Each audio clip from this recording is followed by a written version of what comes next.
Ça fait quand même du bien de revoir du bon cinéma, surtout quand on s'est affligé le deuxième volet de Camelot. Bref, passons. Salut à tous et bienvenue dans cette nouvelle double critique. Alors, je vais en premier lieu vous parler de Arco, donc un film d'animation made in France, donc réalisé par Hugo Bienvenu, sorti donc le 22 octobre dernier en salle avec les voix donc de Swan Arlo, Alma Jodorowsky ou encore Margot Ringard-Oldra et Vincent Macaigne. Alors le résumé, donc en 2075 ou 2075, Iris, une petite fille de 10 ans, voit un mystérieux garçon prénommé Arco et vêtu d'une combinaison arc-en-ciel tomber du ciel à 2 pas de chez elle. Ce dernier vient d'un futur lointain où voyager dans le temps est désormais possible. Dès lors, en le recueillant, Iris va l'aider par tous les moyens à rentrer chez lui. Alors, qu'est-ce que je pense de ce film d'animation français? Eh bien, ma foi, c'est un vrai petit bijou et la preuve que, à l'instar du cinéma d'horreur, le cinéma d'animation se porte vraiment très bien cette année. Commençons par la mise en scène. Alors, vous l'aurez certainement remarqué au vu des affiches ou des bandes annonces, si vous les avez vues. On a une animation qui est fortement inspirée des studios d'animation Ghibli, hein, pour rappel, qui sont les studios d'animation qui produisent les films d'Hayao Miyazaki, hein, le voyage de Chihiro, Princesse Mononoke, Mon voisin Totoro et ainsi que d'autres choses. Et cela se remarque au niveau de la morphologie des personnages, hein, où on retrouve donc au niveau des visages, notamment donc des yeux et du nez, le même type de graphisme, également au niveau de la couleur, hein, et aussi des paysages naturels, vu que beaucoup de films de Miyazaki se déroulent en pleine nature. C'est le cas ici de ce film-ci, où on va avoir beaucoup de paysages forestiers, vu que Iris et Arco vont vivre la plupart de leurs aventures en forêt, mais aussi sur, voilà, parfois un petit peu aussi sur la route, voilà. Et c'est une aspiration, je veux dire, qui ne sort pas de nulle part, dans la mesure où on sent que, plus qu'un simple hommage, eh bien, Hugo Bienvenu en profite pour raconter sa propre histoire, voilà. Et Dieu sait s'il y a beaucoup d'aspiration à ce film, j'y reviendrai notamment dans la partie scénario. Alors on a également un montage assez rythmé, voilà.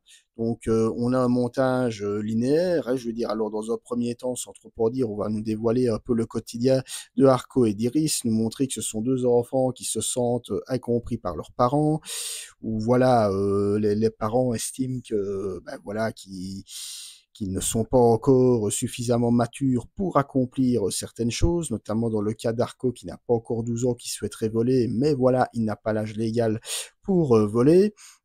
C'est une manière donc de nous montrer que ces deux personnages amenés à se rencontrer ont pas mal de points communs. Et alors dès lors, au moment où ils vont se rencontrer, eh bien le montage va beaucoup jouer sur la relation entre les deux, histoire de laisser peu à peu l'émotion s'installer progressivement. Voilà. Alors, ça me permet de passer alors au scénario. Alors, on est dans un scénario classique au sens noble du terme, je le disais, où il y a pas mal de références. Je le disais, au niveau de la forme à Miyazaki, au niveau du fond, je pense que vous l'aurez compris, mais on pense inévitablement à E.T., à le célèbre film culte de Steven Spielberg. Voilà, pour cette histoire de personnages égarés dans un monde, je veux dire, qu'il ne connaît pas et qui va se lier d'amitié avec une personne qui va l'aider à rentrer chez lui. Donc mais on n'est pas, hein, j'insiste bien là-dessus, dans le plagiat. On est clairement, comme je le disais, dans l'hommage, voilà, puisqu'on se dirige vers tout à fait autre chose. On est avant tout dans un récit d'aventure initiatique qui joue, je le disais, beaucoup sur l'émotion qui, je le répète, qui va effleurer progressivement au fil du récit. Donc, c'est-à-dire que Hugo Bienvenu va y aller par petites touches, histoire de ne pas verser dans le pathos pour le pathos. Donc, c'est-à-dire que, voilà, sans trop en dévoiler, on va voir les personnages par moments pleurer, mais ça ne va pas être en mode gratuit, quoi. Ça va pas être en mode, voilà, maintenant, c'est une scène larmoyante, allez-y, pleurez. Non, non, c'est tout au long du film, on va suivre, hein, je veux dire, leurs aventures qui vont être, vous le devinez bien, semées d'embûches, vu que nos deux jeunes amis vont être poursuivis, si je puis dire, par trois frères, et des triplés pour le coup, dont bon voilà, dont on ne connaît pas encore vraiment très bien les intentions, mais bon voilà, vont se révéler au final un peu plus maladroits qu'autre chose. On a également le robot d'Iris qui vit d'une certaine manière déjà dans le futur, mais un futur encore relativement classique, on va dire, avec un robot qui lui sert de nounou, qui lui sert de guide pour faire ses devoirs. Voilà. Et donc, de toutes ces émotions, l'émotion va sortir progressivement, ce qui fait qu'à la fin du film, on ne peut qu'être bouleversé, dans le bon sens du terme, par cette histoire. Alors, je le disais, hein, on est également dans un climat un peu de science-fiction, je le disais tout à l'heure, E.T., on peut penser aussi également de manière un peu plus lointaine, à des films comme Soleil Vert, par exemple, de Richard Fleischer, où on retrouve cette idée, voilà, de futur, le futur dans lequel vit Arco, où il explique en gros qu'ils ont dû quitter la Terre parce que, voilà, les réserves naturelles se sont complètement épuisées, un thème que l'on pouvait déjà retrouver, je le disais, dans Soleil Vert, ou même encore dans Wall-E, qui a certainement aussi sans doute servi de référence à Hugo Bienvenu. Et comme je le disais, toutes ces références sont bien digérées par le réalisateur qui nous propose sa propre histoire, qui, de par sa profondeur émotionnelle, arrive à nous toucher au plus profond du cœur, ce qui fait que l'on sort de ce film d'animation profondément bouleversé. Un film d'animation qui peut vraiment être vu, je le dis, par tous les publics, et que ce soit par les enfants, mais également par les adultes. Voilà, qui questionne beaucoup de choses, notamment sur les relations humaines, sur le fait d'être, voilà, de se rapprocher tout doucement de la préadolescence, hein, je veux dire, et de faire face donc aux nombreuses responsabilités. Donc je le disais, donc Arco, donc très belle surprise, film d'animation, je le disais, de grande qualité, que ce soit en termes de mise en scène, d'animation et de scénario, que je vous recommande habilement. Voilà, je passe maintenant donc au deuxième film de cette double critique, à savoir Springsteen, donc Deliver Me From Nowhere, hein, donc du titre complet. Biopic entre gros guillemets centré sur Bruce Springsteen, et donc réalisé par Scott Cooper, donc avec dans le rôle titre de Bruce Springsteen donc Jeremy Allen White. On a également dans celui de son manager Jeremy Strong, également Paul Walter Hauser. Alors donc le résumé en quelques mots, donc le film va se centrer sur la genèse de l'album Nebraska, sorti au début des années 80, période au cours de laquelle le jeune Bruce Springsteen, sur le point d'accéder à une notoriété mondiale, lutte pour concilier les pressions du succès et les fantômes de son passé. Alors qu'est-ce que je pense de ce film ? Eh bien encore une fois, c'est une bonne surprise, qui plus est un anti-biopic, voilà. Alors en termes de mise en scène, donc le film va jouer la carte des flashbacks en noir et blanc qui vont nous dévoiler par intermittence l'enfance de Bruce Springsteen, mais je veux dire les flashbacks sont pas si nombreux que ça, on en a peut-être 3 ou 4 qui sont surtout centrés, hein, je veux dire sur les relations un peu ambiguës entre Bruce et son père, voilà. Et nous dévoiler progressivement ce qui l'a amené à devenir l'homme qu'il est devenu, hein, je veux dire par la suite. Alors on pourrait penser que c'est peut-être un peu facile, mais en fait pas tant que ça, parce que je veux dire les flashbacks qui nous sont montrés, et qui plus est en noir et blanc, pour bien nous montrer qu'on est dans le passé, auront un impact sur le présent, donc sur la période qui nous est comptée, à savoir la jeunesse de l'album Nebraska. Voilà. Et alors, l'autre bon élément de mise en scène, c'est que la narration se focalise avant tout sur les états d'âme donc de Bruce Springsteen. Donc le montage va s'attarder sur les moments intimes de sa vie. Donc on va le voir tout seul chez lui ou quoi, face à sa guitare. On va le voir entamer une relation sentimentale avec une jeune femme. On va le voir également dans sa relation avec son manager, joué par Jeremy Strong, une relation à la fois tendre et en même temps très bienveillante. Donc c'est vraiment un portrait très humain que Scott Cooper a souhaité donner à son film. Et ça me permet du coup d'en arriver au scénario.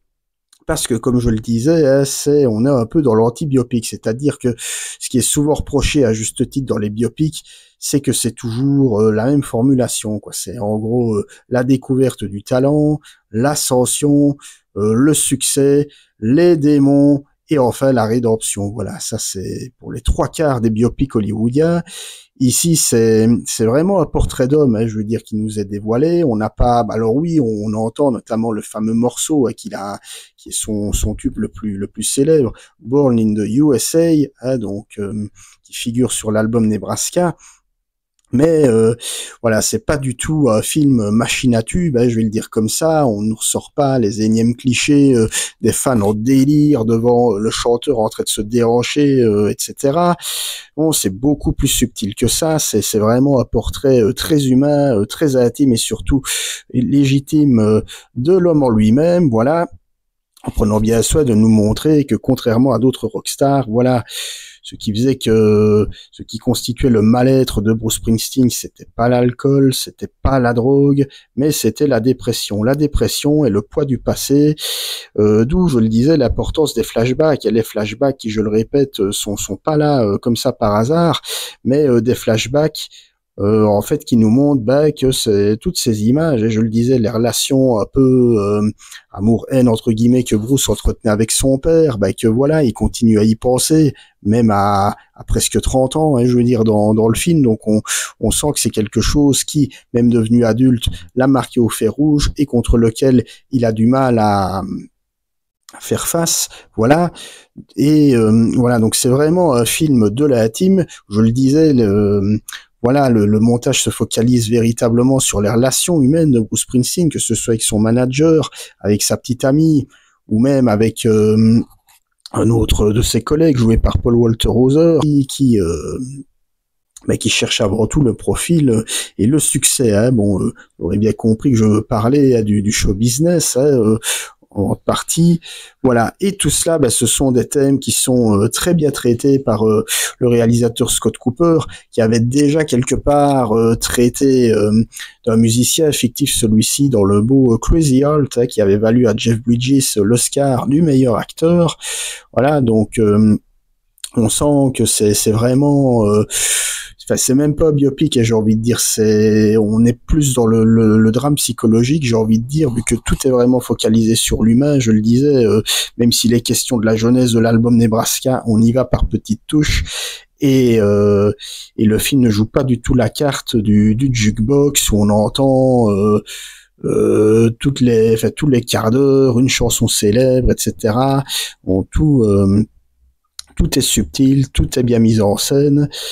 Et c'est ce qui me fait dire que oui, de temps en temps, un biopic peut sortir du lot, et que voilà, il faut donc saluer ce geste de la part du réalisateur Scott Cooper, et également par la même occasion l'interprétation très juste, très touchante de Jeremy Allen White, que je découvre avec ce film dans le rôle de Bruce Springsteen.